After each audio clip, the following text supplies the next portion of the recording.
Welcome to the Soulful CXO. I'm your host, Dr. Rebecca Wynn. We are pleased to have with us today Dr. Cavoukian, the Executive Director of Global Privacy and Security by Design Center, is recognized as one of the world's top privacy experts and previously served an unprecedented 3 terms as the Information Security Commissioner of Ontario, Canada. She is well known as the creator of Privacy by Design. Privacy by Design has been included in EU, General Data Protection, and many countries' and states' privacy laws and regulations. Additionally, she's a highly sought-after speaker advisor and has been awarded numerous awards in cybersecurity, privacy, technology, AI, leadership, lifetime achievement, including being awarded the Meritorious Service Medal for her outstanding work in creating Privacy by Design and taking it global. Dr. Ann, my mentor and friend, welcome to the show. Thank you so much, Rebecca. It's a pleasure to be here. For the audience who might not be familiar with Privacy by Design and the framework and its importance in the world, can you explain a little bit the backstory and why they should really pay attention to it? One of the most important things, when I became a Privacy Commissioner of Ontario, Canada, from day one of the 3 terms I served, one of the things I noticed, I'm not a lawyer, I'm a psychologist. My PhD is in psychology and law, but I didn't practice as a lawyer. And when I joined the commission, there were brilliant lawyers who wanted to apply the law anytime there was a data breach or a privacy infraction. All very important. But I wanted something in addition to that. I wanted something proactive, something that could ideally prevent the privacy harms from arising. So it took me a little while. I spent 3 nights at my kitchen table at home developing Privacy by Design. And then I took it into the office and I sold it to the lawyers. And I explained to them, this doesn't replace privacy laws. Of course, they're very important, but I'm trying to minimize the occurrence of privacy harms and data breaches to begin with. So it all worked out. It was, proactive and afterwards legal. What Privacy by Design is all about is ideally preventing the privacy-related harms from arising.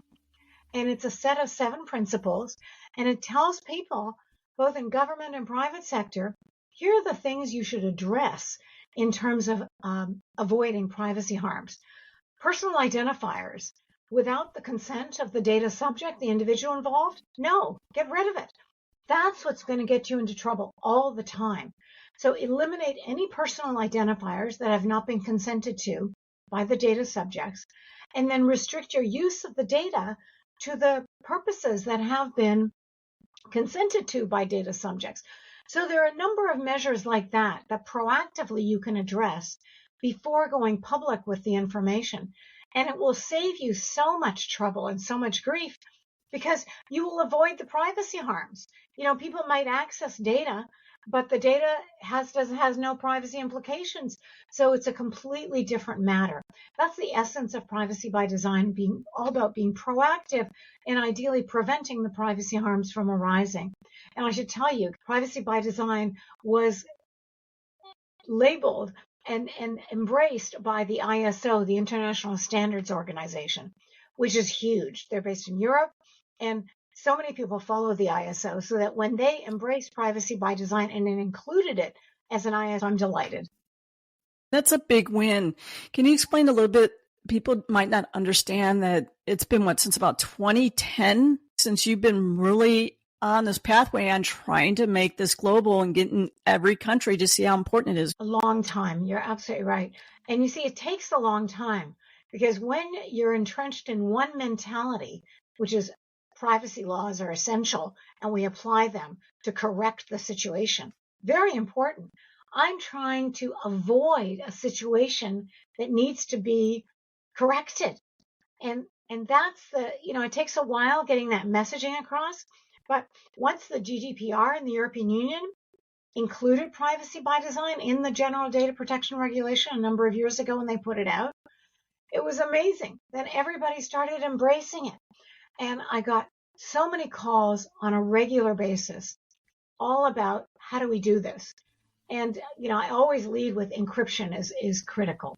If you don't have the consent of the data subject, or you still have personal identifiers. At the very least, encrypt the data so it can't just be hacked and access gained by unauthorized third parties. And there are so many out there now, Rebecca. Data brokers abound, and they just grab data and sell it to whoever's interested with little regard to the data subjects or consent being obtained. What do you see is really the future of privacy as we start moving forward? Because seems like there's going to be a lot of challenges trying to regulate that, as you talk about technology and innovation and everything seems to be going at the speed of light. What do you see along those lines? There are many challenges, there's no question. And especially one of the areas, law enforcement. The police regularly contact data protection authorities and commissioners and say, look, we have to have access to this data for legal matters. It's very important, etc. What I always used to say to them when I was commissioner, if you have a case for gaining access to personal identifiers, personally identifiable data, go to the court, make your case to a judge, and then get a warrant. If you succeed in getting a warrant, then of course you will have access to the data. But short of that, no, because I don't know the extent to which you'll be using the data for purposes that are unacceptable to data subjects and maybe unrelated to the law enforcement matter at hand. Once you have the data, it's in the hands of third parties. Anything can be done with it. So that's one of my concerns. Technology, of course, growing like crazy. And I love technology, don't get me wrong.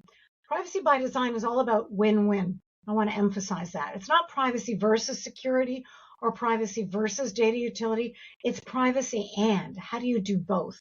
And that's why I often mention encryption and other tools like that, because now with the amazing new technologies coming out like AI, artificial intelligence, which is just extracting data from multiple databases, hundreds, thousands of them, without any consideration of personally identifiable data being included in that and being obtained without consent, then you've lost it.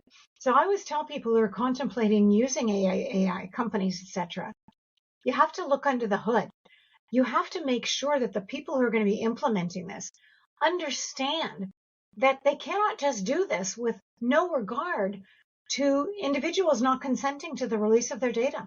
Before you extract the data from databases, make sure all personal identifiers are scrubbed.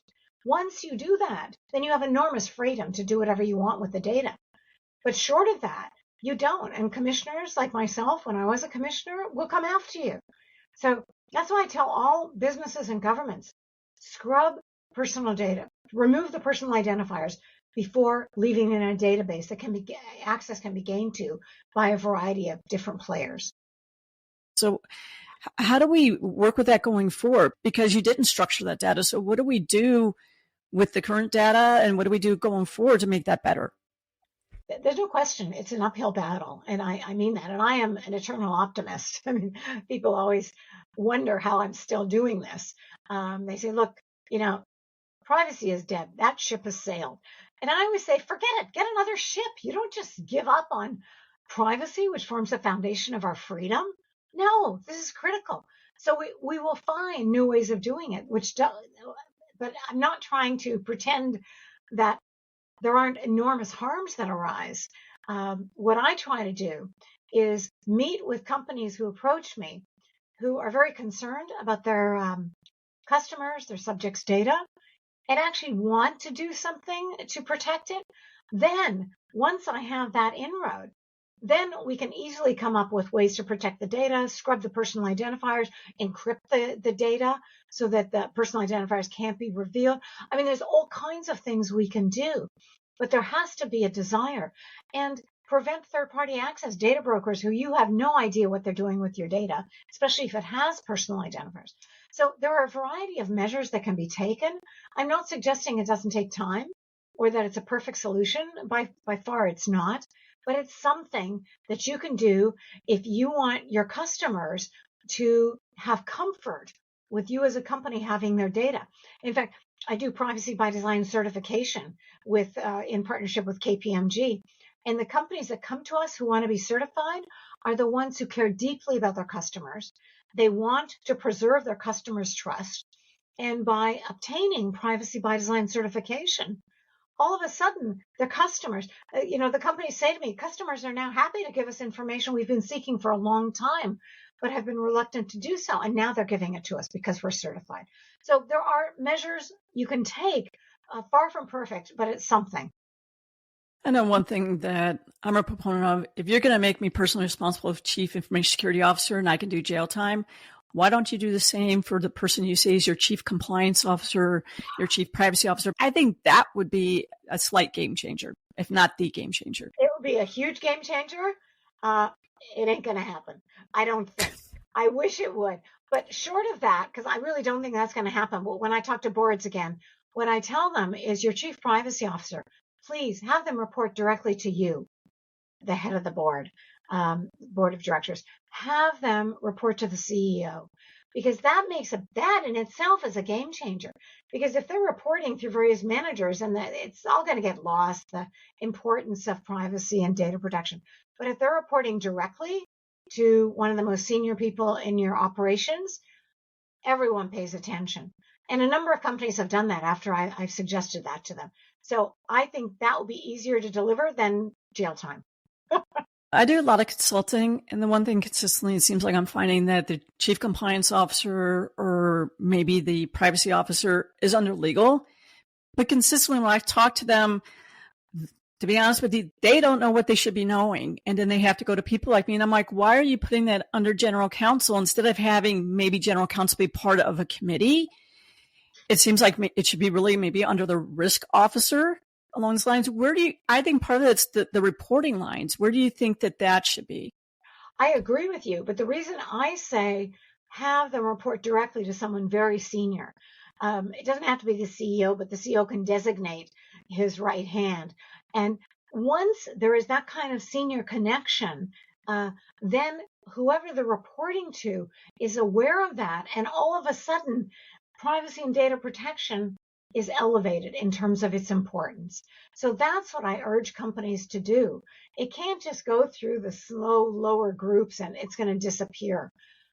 Give it some foresight, some senior direction, and have them report directly to the top. Dr. Ann, thank you so much for your inspiration, everything you do for the world for privacy by design, and sharing your insights with us today. You're so kind. Many thanks, Rebecca. It was always a pleasure.